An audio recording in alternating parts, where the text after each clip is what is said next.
ആദി വേണ്ട ആശ്രയമേകാൻ തൻ കരങ്ങൾ പിന്നിലുണ്ട്. തൻ വഴികൾ സമ്പൂർണ്ണമല്ലോ, ദോഷമായൊന്നും താരം ചെയ്യയില്ലല്ലോ. ആദി വേണ്ട ആശ്രയമേകാൻ തൻ കരങ്ങൾ പിന്നിലുണ്ട്. തൻ വഴികൾ സമ്പൂർണ്ണമല്ലോ, ദോഷമായൊന്നും താരം ചെയ്യുകയില്ലല്ലോ. നമ്മുടെ വായിൽ നിന്ന് വരുന്ന വാക്കിനെ കുറിച്ചാണെന്ന് പറഞ്ഞല്ലേ, ഞാനും അത് തന്നെയാണെന്ന് പറയാൻ പോകുന്നത്. എന്തെന്ന് വെച്ചാൽ ദൈവം നമ്മുടെ വായിൽ നിന്ന് വരുന്ന വാക്കുകൾ, അതിലാണ് ദൈവം നമ്മളെ അനുഗ്രഹവും ശാപവും നാവിന്റെ അധികാരത്താൽ വരുന്നു എന്ന് പറയുന്നു. അതുകൊണ്ട് നമ്മളെ വായിലെ വാക്കുകളെ സൂക്ഷിക്കണമെന്ന് ദൈവം ആഗ്രഹിക്കുന്നു. അതുകൊണ്ട് ഞാനും ഇന്ന് അത് തന്നെയാണ് പറയാൻ പോകുന്നത്. ആദ്യത്തെ വാക്യം ഇങ്ങനെ പറയുന്നു, ആകയാൽ പ്രിയമക്കൾ എന്ന പോലെ ദൈവത്തെ അനുകരിപ്പിൻ. അപ്പൊ ദൈവം നമ്മെക്കുറിച്ച് ആഗ്രഹിക്കുന്നത് നമ്മൾ ദൈവത്തിന്റെ പ്രിയ മക്കളായിട്ട് ആയിത്തീരണമെന്നാണ് ദൈവം ആഗ്രഹിക്കുന്നത്, അല്ലേ? നമ്മൾ ദൈവത്തെ അറിഞ്ഞ് ദൈവസന്നിധിയിൽ വന്നുവെങ്കിൽ നമ്മളെല്ലാവരും ദൈവത്തിന്റെ പ്രിയ മക്കളായി തീരണം എന്ന് ദൈവം ആഗ്രഹിക്കുന്നു. അതുകൊണ്ട് തന്നെയാണ് ദൈവം നമ്മളെക്കുറിച്ച് ആഗ്രഹിക്കുന്നത് നമ്മളെ നാവിനെ സൂക്ഷിക്കണമെന്ന്. 6 ഇങ്ങനെ പറയുന്നു, വ്യർത്ഥ വാക്കുകളാൽ ആരും നിങ്ങളെ ചതിക്കരുത്, ഈ വക നിമിത്തമല്ലോ ദൈവകോപം അനുസരണം കെട്ടവരുടെ മേൽ വരുന്നു. അപ്പൊ വ്യർത്ഥ വാക്ക്, അവിടെ ഒരു വാക്കിനെ കുറിച്ച് പറയുന്നു. വ്യർത്ഥമായ വാക്കുകളാൽ ആരും നിങ്ങളെ ചതിക്കരുത്. ഇവിടെ പറയുമ്പോൾ വ്യർത്ഥമായ വാക്കുകൾ പറയുന്ന ഒരു കൂട്ടരെ കുറിച്ച് പറയുന്നുണ്ട്, അതുപോലെ ചതിവിൽ അകപ്പെടുന്ന ഒരു കൂട്ടർ. 2 വ്യക്തികളെ കുറിച്ചാണ് ഇത് നമുക്ക് മനസ്സിലാക്കാൻ കഴിയുന്നത്.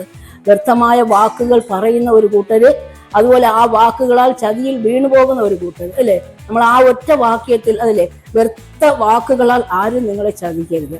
ഞാൻ ഈ വാക്ക് ഞാൻ ധ്യാനിക്കുമ്പോൾ എനിക്ക് ദൈവം തന്ന ആലോചന എന്തെന്ന് വെച്ചാൽ, ഇപ്പൊ എനിക്ക് ഒരു വ്യക്തിയുടെ അടുത്ത് ഒരു വൈരാഗ്യമുണ്ട്. ഒരു വൈരാഗ്യം എനിക്കൊരു വ്യക്തിയുടെ അടുത്ത് ഉള്ളപ്പോൾ ഞാൻ എന്ത് ചെയ്യുന്നറിയാമോ? ഞാൻ ആ വൈരാഗ്യം മറ്റുള്ള ഒരു സഹോദരിയുടെ, ഞാൻ ശ്യാമളയുടെ അടുത്ത് പറയാണ്, എനിക്ക് ഒരാളുടെ അടുത്ത്, ഷീബയുടെ അടുത്ത് എനിക്ക് വൈരാഗ്യമുണ്ട്. ഞാൻ ശ്യാമളയുടെ അടുത്ത് പറയും, കൂടെ ഞാൻ ഈ ശ്യാമളയുടെ അടുത്ത് ഇങ്ങനെ ഈ കൊച്ചിനെ കുറിച്ച് ഇങ്ങനെ പറയും.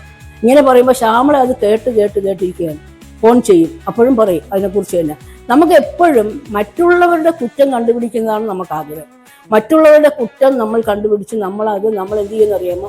എന്നാൽ അത് കുറ്റം, നമ്മുടെ കുറ്റം അത് നമ്മൾ പലപ്പോഴും പരസ്പരം പറഞ്ഞു തീർക്കാതെ അത് മറ്റുള്ള ഒരു വ്യക്തിയുടെ അടുത്ത് കൂടി പറഞ്ഞിട്ട് അവരെ കൊണ്ടുകൂടി അവർ മറ്റുള്ളവർക്ക് വൈരാഗ്യം ഉണ്ടാകും. അപ്പൊ അത് പറയുന്ന സമയത്ത് എൻ്റെ ആഗ്രഹം എന്തെന്നറിയാമോ? അവരും എൻ്റെ കൂടെ നിൽക്കണം. അപ്പോൾ ഞാൻ ആഗ്രഹിക്കേണ്ടത് അവർ ദൈവത്തിന്റെ ഇഷ്ടപ്രകാരം നിൽക്കണം എന്നല്ല ഞാൻ ആഗ്രഹിക്കുന്നത്, അവരും എൻ്റെ കൂടെ നിൽക്കണം. എൻ്റെ ഹൃദയത്തിന്റെ ആഗ്രഹപ്രകാരം അവർ നിൽക്കണം. ഇതാണ് എൻ്റെ ആഗ്രഹം. അതുകൊണ്ട് ഞാൻ കൂടെ ഞാൻ ഇതിനെങ്ങനെ പറഞ്ഞു. വൈരാഗ്യം, നമുക്കൊരു വ്യക്തിയുടെ ദേഷ്യമോ വൈരാഗ്യം ഉണ്ടെങ്കിൽ നമ്മുടെ വായിൽ നിന്ന് വരുന്ന വാക്കുകൾ പലപ്പോഴും അവർക്കെതിരെ ഉള്ളതായിരിക്കും. അതിനെയുള്ള നമ്മളും അതിനാൽ ഇതാണ് പറഞ്ഞ വ്യർത്ഥ വാക്കുകളാൽ. അപ്പൊ വ്യർത്ഥ വാക്കുകൊണ്ട് ഞാൻ എന്നെ തന്നെ ചതിക്കുകയാണ്. ഞാൻ ഒരു വ്യക്തിയുടെ അടുത്ത് പറഞ്ഞിട്ട് അവരെയും ഞാൻ ആ ചതിയിൽ വീഴ്ത്തുകയാണ്. അപ്പൊ ദൈവം ആഗ്രഹിക്കുന്നത് എന്തെന്ന് വെച്ച് കഴിഞ്ഞാൽ നമ്മളെല്ലാവരും വിശുദ്ധരായിരിക്കണം. ദൈവം നമ്മെ വിളിച്ച് വേർതിരിച്ചുവെങ്കിൽ വിശുദ്ധരായിരിക്കാനാണ് കർത്താവ് നമ്മെ വിളിച്ചത്. അപ്പൊ ഈ ദിവസം നമ്മുടെ ആഗ്രഹങ്ങൾ, എൻ്റെ ആഗ്രഹം അത് ഞാൻ തന്നെ അല്ല, ഒരു വ്യക്തിയുടെ അടുത്ത് എനിക്ക് വൈരാഗ്യമുണ്ടെങ്കിൽ ഞാൻ അവരുടെ അടുത്ത് ചെന്ന് പറഞ്ഞ്, സഹോദരി ഇങ്ങനെ ഒരു കാര്യം, അല്ലെങ്കിൽ സഹോദരൻ എൻ്റെ ജീവിതത്തിൽ എനിക്ക് ഇങ്ങനെ ഒരു വിഷമമുണ്ടായി, അത് അമ്മ പറഞ്ഞു തീർക്കണം. പറഞ്ഞു തീർത്തിട്ട് എൻ്റെ ജീവിതത്തിൽ ഒരു ആത്മീയ അനുഗ്രഹം എനിക്ക് ദൈവം തരാനിരിക്കുകയാണ്.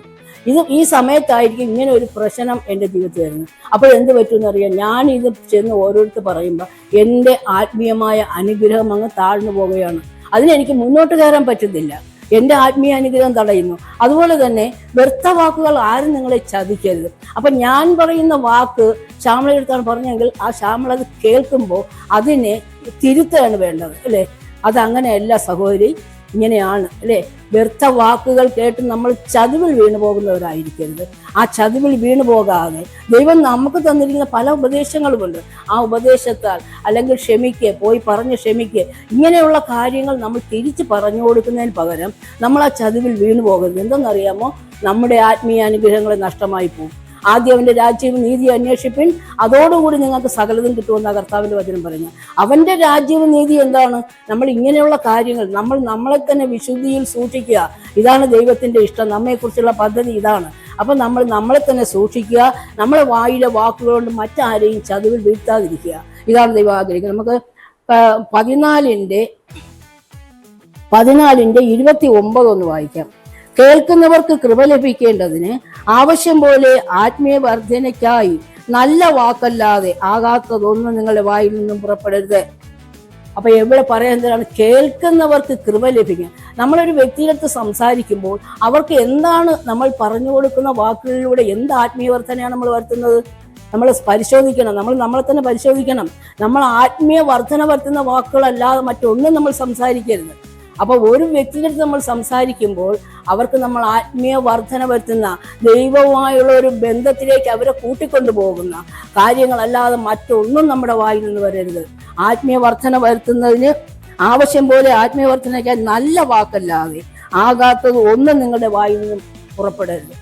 പുറപ്പെട്ടാൽ എന്താണ് പറ്റുന്നത്? അടുത്ത വാക്യം പറയുന്നു, ദൈവത്തിന്റെ പരിശുദ്ധാത്മാവിനെ ദുഃഖിപ്പിക്കരുത്. അപ്പൊ നമ്മൾ ആകാത്ത വാക്കുകൾ പറയുമ്പോൾ മറ്റൊരു വ്യക്തിയെ അവരെ ആത്മീയമായിട്ട് നമ്മളൊന്ന് അടിച്ചു താഴ്ത്തുന്നതിന് പകരം അവരെ കൂടി ആത്മീയമായി വളർത്തിക്കൊണ്ടുവരുവാൻ ഇതാണ് നമ്മുടെ ഉത്തരവാദിത്വം. നമ്മളെ ദൈവം ഏൽപ്പിച്ചിരിക്കുന്ന ഉത്തരവാദിത്വം എന്താണ്? നമ്മൾ മാത്രം വളർന്നാൽ പോരാ, നമ്മൾക്ക് മറ്റുള്ളവരെയും ആത്മീയമായിട്ട് കൈപിടിച്ച് ഉയർത്തിക്കൊണ്ട് വരാനാണ് കർത്താവ് നമ്മെ ഏൽപ്പിച്ചിരിക്കുന്നത്. അതുകൊണ്ട് ഈ ദിവസങ്ങളിൽ നമ്മുടെ വായിലെ വാക്കുകളെ നമ്മൾ സൂക്ഷിക്കണം.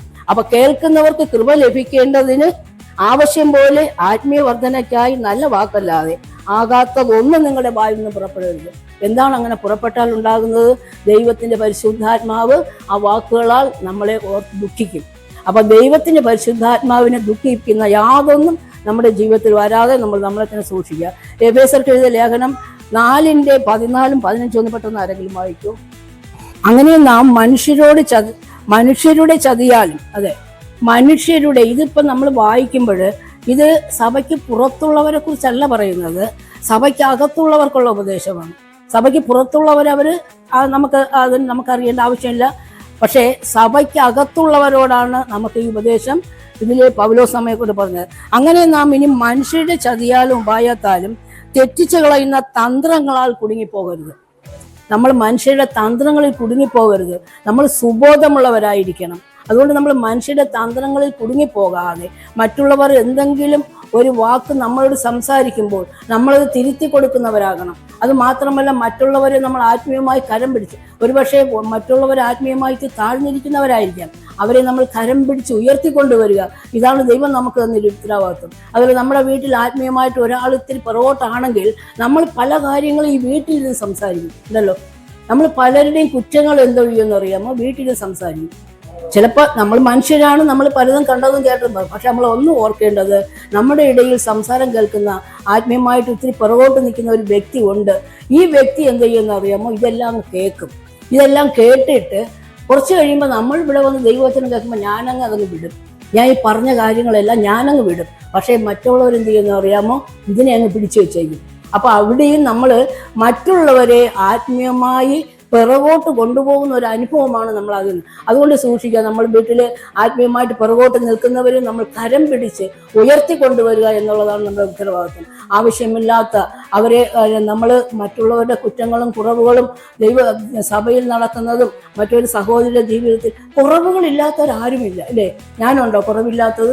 ആരുമില്ല കുറവില്ലാത്തവരായിട്ട്. പക്ഷെ കുറവുകളെ ക്ഷമിക്കണം എന്നുള്ളതാണ് കർത്താവിൻ്റെ. അഥവാ നമുക്ക് ക്ഷമിക്കാൻ പറ്റുന്നില്ല, പരസ്പരം പറയുക. ദൈവസഭയുടെ ഒരു അംഗമായിരിക്കുമ്പോൾ ഈ കുറവ് നമ്മൾ ചുമന്നോണ്ട് നടക്കരുത്. അധ്വാനിക്കുന്നവരും ഭാരം ചുമക്കുന്നവരുമായുള്ളവരെ, നിങ്ങൾ എൻ്റെ അടുക്കൽ വരുവിൻ, ഞാൻ നിങ്ങളെ ആശ്വസിപ്പിക്കുക എന്ന് പറയുമ്പോൾ ഈ കുറവുകൾ നമ്മൾ ചുമക്കരുത്. പരസ്പരം നമ്മൾ ഏറ്റുപറയണം. പരസ്പരം പറഞ്ഞ് അതിൽ നമ്മൾ തിരുത്തൽ പ്രാപിക്കാൻ ശ്രമിക്കണം. അപ്പൊ ഈ 15 പറയുന്നത് എന്താണെന്ന് വെച്ചാൽ, അപ്പൊ ഉപായത്താലും തെറ്റിച്ചു കളയുന്ന തന്ത്രങ്ങളിൽ കുടുങ്ങിപ്പോകുവാൻ തക്കവണ്ണം ഉപദേശത്തിന്റെ ഓരോ കാറ്റിനാൽ അലഞ്ഞു ഉഴയുന്ന ശിശുക്കളായിരിക്കാതെ എന്താണ് സ്നേഹത്തിൽ സത്യം സംസാരിച്ചുകൊണ്ട് ക്രിസ്തു എന്ന തലയോളം സകലത്തിലും വളരുവാൻ. അതെ, അപ്പൊ നമ്മൾ ചെയ്യേണ്ടത് ക്രിസ്തു എന്ന തലയോളം നമ്മൾ വളരണം. നമ്മുടെ വളർച്ചയ്ക്ക് തടസ്സമായിരിക്കുന്ന കാര്യങ്ങൾ, നമ്മുടെ ആത്മീയ അനുഗ്രഹങ്ങൾക്ക് ദൈവം എല്ലാവരെയും കുറിച്ച് ആഗ്രഹിക്കുന്നു. ഓരോരുത്തരെ കുറിച്ചും ദൈവത്തിനൊരു വിളിയുണ്ട്. ആ വിളിയിലേക്ക് നമ്മൾ വരണമെങ്കിൽ നമ്മൾ തന്നെ നമ്മളെ ചതിക്കരുത്, നമ്മൾ മറ്റുള്ളവരെയും ചതിക്കരുത്. ആദ്യം നമ്മൾ വായിച്ച വാക്കതാണ് അല്ലേ, നമ്മൾ തന്നെ നമ്മളെ ചതിക്കരുത്, നമ്മൾ മറ്റുള്ളവരെയും ചതിക്കരുത്. അപ്പൊ ആ ഉപദേശത്തിൽ അലഞ്ഞ ശിശുക്കളായിരിക്കരുത്. എന്താണ് അങ്ങനെയുള്ളവരെയാണ് പറയുന്നത് ശിശുക്കളെന്ന്. എന്ത് കേട്ടാലും ഒന്ന് വിശ്വസിക്കുക. അതുപോലെ അത് നല്ലതാണോ ചീത്തയാണോ ഇതൊന്നും നമ്മൾ വിചാരിക്കില്ല. ദൈവത്തിന്റെ ഇഷ്ടമാണോ ദൈവത്തിന്റെ ഇഷ്ടക്കേടാണോ ഇതൊന്നും നമ്മൾ എന്ത് കേട്ടാലും അങ്ങ് എന്താണ് അത് ശിശുക്കളുടെ സ്വഭാവമാണ്, കൊച്ചുകുട്ടിയുടെ സ്വഭാവമാണ്. കൊച്ചുകുട്ടികൾ നമ്മൾ എന്ത് പറഞ്ഞാലും അവർ കേൾക്കും. പക്ഷേ ഇത് നമ്മൾ ആത്മീയമായി വളരുന്നവരാകണം. ഈ ശിശുക്കളെ പോലെ ആകാതെ എന്ത് കേട്ടാലും അങ്ങ് വിശ്വസിക്കാതെ തിരുത്തൽ കൊടുക്കേണ്ടിടത്ത് തിരുത്തണം, സ്നേഹത്തോടെ ഉപദേശിക്കേണ്ടിടത്ത് ഉപദേശിക്കണം.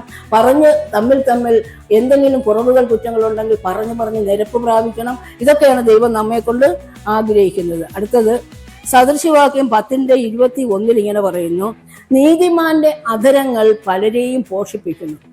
നമ്മൾ ആരാണ്? ഈ സഭയിൽ വന്നിരിക്കുന്ന നമ്മളൊക്കെ ആരാണ്? നീതിമാന്മാരാണ് അല്ലേ. ഈ നീതിമാന്മാർ എന്ന് പറയുമ്പോൾ നമ്മുടെ വായിലെ വാക്ക് എങ്ങനെയായിരിക്കണം? പലരെയും പോഷിപ്പിക്കുന്നതായിരിക്കണം അല്ലേ.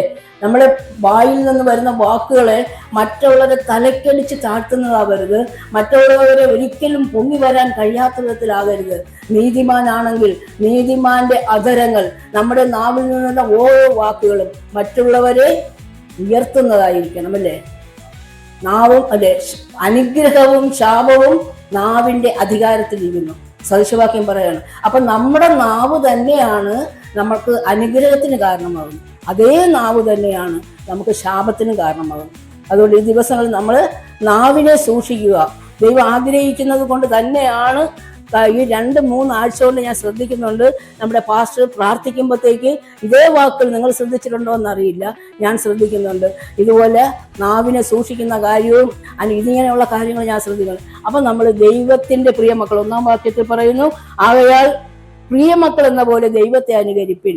ദൈവത്തെ നമ്മൾ അനുകരിക്കണമെങ്കിൽ, അവന്റെ പ്രിയമക്കളായിട്ട് നമ്മൾ ജീവിക്കണമെങ്കിൽ നമ്മൾ ദൈവത്തിന്റെ മനസ്സറിഞ്ഞ് നമ്മൾ മാത്രം ഉയർന്നാൽ പോരാ. ആത്മീയമായി ഞാൻ ഉയർന്നുവെങ്കിൽ ഞാൻ മറ്റുള്ളവരെ കൂടി കരം പിടിച്ച് ഉയർത്തിക്കൊണ്ടുവരുന്ന അനുഭവം നമ്മുടെ ജീവിതത്തിൽ ഓരോരുത്തരുടെ ജീവിതത്തിൽ ഉണ്ടാകും. ദൈവം അനുഗ്രഹിക്കും.